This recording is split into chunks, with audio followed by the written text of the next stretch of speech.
Ternyata tak semua buah jatuh tak jauh dari pohonnya. Kiasan itu sepertinya tak berlaku untuk presenter masyhur Irfan Hakim. Meski Irfan berkecimpung di dunia hiburan tanah air, anak-anaknya, khususnya si sulung Aisyah Maidina Hakim, justru kini menjadi atlet berkuda. Beberapa medali pernah disabet olehnya dari beberapa kompetisi. Karena prestasinya itulah, Aisyah dipercaya dan siap untuk maju di Pekan Olahraga Nasional, mewakili Provinsi Daerah Khusus Jakarta, cabang olahraga kuda September mendatang. Untuk memantapkan langkahnya, Aisyah sempat berlatih berbagai teknik berkuda di luar negeri, tepatnya di Jerman selama 11 hari.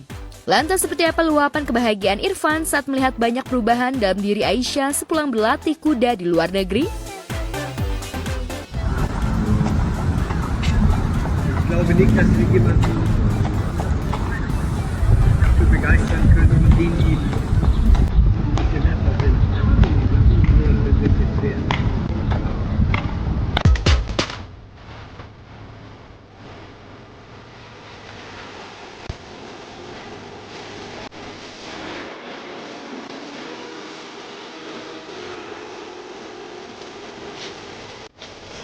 Pulang tuh jam 2 malam nyampe rumah, dia di kamarnya masih melek aja. Kenapa sih? Jet lag, gak bisa tidur dia. Terus ngobrol-ngobrol dikit, kata serunya seru banget. Karena gue juga baru tahu ternyata yang dikumpulkan tuh ada dari berbagai macam negara. Dari India, dari Korea, Indonesia pasti, Jermannya ada. Terus dari mana banyak banget.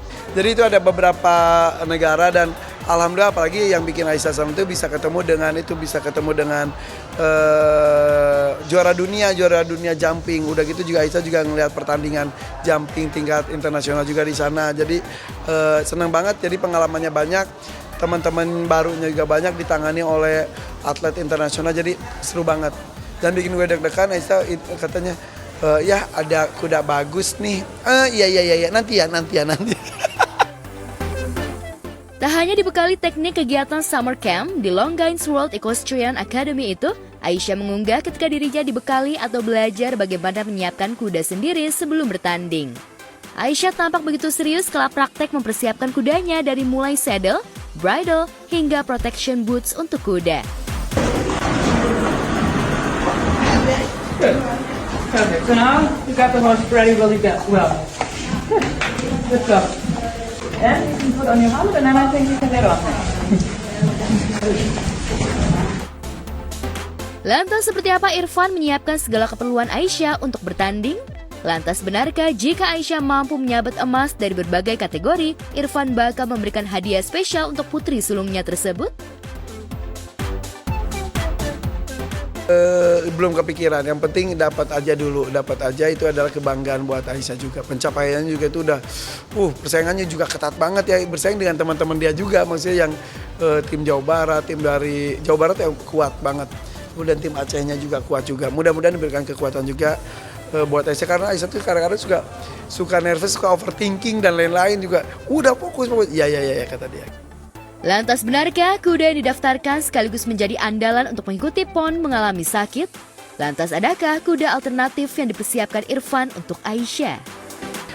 Kuda Aisyah, partner Aisyah, Himalaya itu kan bengkak kakinya dari tali pincang tuh sekarang dilihatin bengkak. Udah itu udah fix, nggak bisa dipakai di PON. Juga jadi kita pakai Aisyah itu Jedina, bukan Himalaya. Jedina kuda Aisyah juga.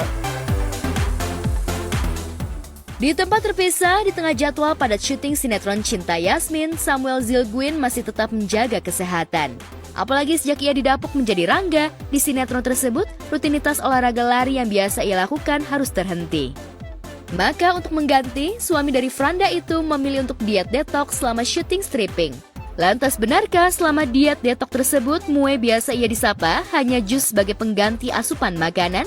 Kalau lagi stripping sih enggak, biasanya gue stop semuanya karena capek sih tiap hari di lokasi, jadi ya udah mendingan gue jaga makan sih.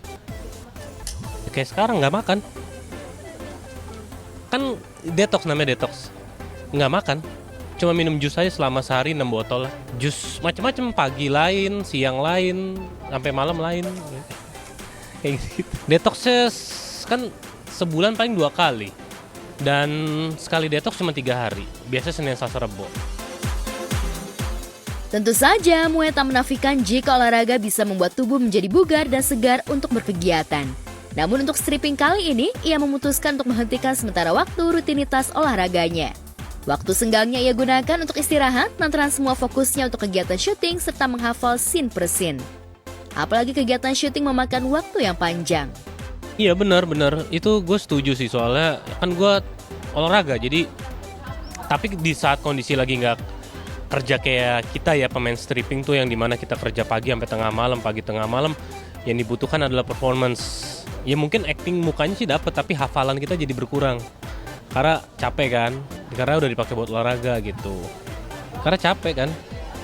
Ya udah mendingan istirahat daripada dipakai olahraga terus syutingnya jadi capek gitu loh, tersakit. Meskipun lelah menggelayut, namun semua itu ia jadikan motivasi agar tetap semangat.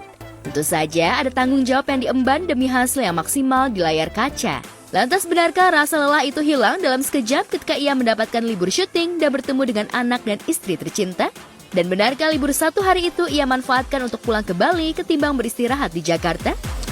Biasanya ya standar lah, Minggu gereja, paling kita makan siang, makan malam. Terus Seninnya sebelum gue pulang gue nganterin anak sekolah, atau kadang Sabtu nyampe ya makan, udah makan aja kerjaannya. Wajar jika Samuel dengan sekuat tenaga berakting sebaik mungkin di sinetron Cinta Yasmin. Apalagi cinta segitiga yang dibalut di dalamnya mampu membuat penasaran para penonton. Tentu saja cinta Samuel yang berperan sebagai Rangga hanya objek pembalasan. Yasmin menjadi wanita yang direbutkan oleh Rangga dan Romeo. Bahkan Rangga yang semakin masif mendekati Yasmin membuat Romeo terbakar api cemburu. Menarik juga ya, perempuan seperti Yasmin, dia memiliki karakter dan saya suka itu. Mas, lo yakin sama apa yang lo omongin itu? Iya, saya jatuh cinta sama dia. Emang kenapa? Apa kamu jatuh cinta juga sama dia?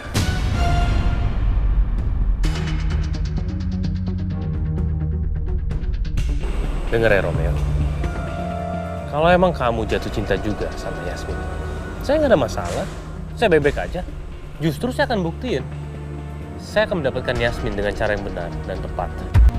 Tapi yang selama ini gue lihat, lo ngedeketin Yasmin itu supaya lo bisa ngerasa menang dari gue. Itu kan cinta yang lo maksud? Mas, sorry ya. Selama ini yang gue lihat, lo tuh cuma anggap Yasmin sebagai objek pembalasan. Tahu apa kamu soal cinta? Tahu apa?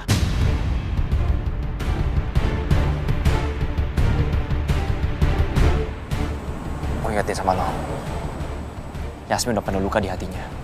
Jadi jangan pernah lo lagi namain lukanya. Oke deh dokter yang pintar. Saya tahu dia memang banyak luka. Tapi saya akan buktiin. Saya adalah obat dari setiap lukanya dia. Dokter yang jenius. Dan kamu akan lihat itu sendiri. Tapi sayangnya Yasmin tampak risih ketika Rangga selalu mendekatinya. Namun rupanya Rangga tahu jika hubungan Yasmin dan Romeo sedang tidak baik-baik saja. Hubungan yang tengah renggang itulah yang dimanfaatkan Rangga untuk mengambil hati Yasmin. Pagi semua. Pagi, Pak. Mas.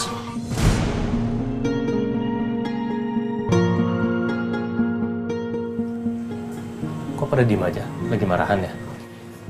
Kita nggak lagi marahan. Kayaknya hubungan mereka lagi nggak akur deh. Ini adalah kesempatan buat aku. Aku harus bisa manfaatin momen ini. Dan aku akan minta bantuan Yasmin soal Oma Niken. Ya udah, kalau sarapannya udah berarti makan siang bisa dong bareng. Kalau makan siang, saya udah ada rencana mau ini Pak, pesan makanan online. Ya udah, nggak apa-apa. Kau pesan aja makanan online itu, terus kita makan bareng di taman kantor. Gimana? Kayaknya Mas Rangga sengaja mau manas-manasin aku. Pak Rangga kenapa sih? Padahal aku udah ngasih alasan macam-macam, tetap aja masih ngejar. Dan mudah-mudahan kerja keras semuanya bisa diterima oleh para penonton dan disukai. Itu aja sih. Nggak nyangka aja sih awalnya dengan komposisi pemainnya kayak Amanda, terus kamu nggak yakin aja bisa berada di antara pemain-pemain seperti itu gitu. Ya bersyukur lah waktu itu nggak maksudnya nggak disia-siakan kesempatan itu. Di tengah Rangga yang terus mendekati Yasmin, justru warganet malah mendukung hubungan Romeo dan Yasmin. Bahkan para warganet memberikan nama untuk keduanya, yakni Romin, Romeo, dan Yasmin.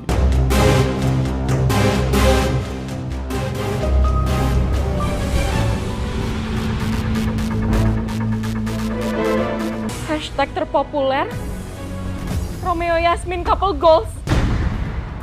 Apaan nih?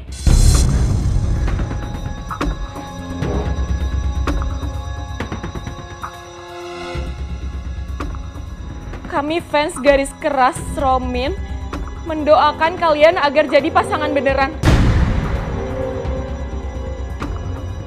Gak bisa kayak gini, gak bisa kayak gini. Ya kalau dari skenario sendiri, Alisa ini sangat marah besar banget ya. Dia liatin komen-komen netizen yang pada jodoh-jodohin Romin gitu. Alisa kemarin bahkan sampai banting vas bunga ke TV karena saking kesel gitu. Terus, tapi aku senang sih sebagai Lea gitu. Aku senang lihat reaksi netizen pada support juga judul kita karena si Romin ini gitu. Jadi aku lebih semangat memerankan Alisa gitu. Kalau untuk Alisa sedikit cuek, tapi sebenarnya sih orangnya perhatian, baik, bijaksana, dewasa, dan dia itu sebenarnya udah ditinggalkan sama orang tua kandungnya.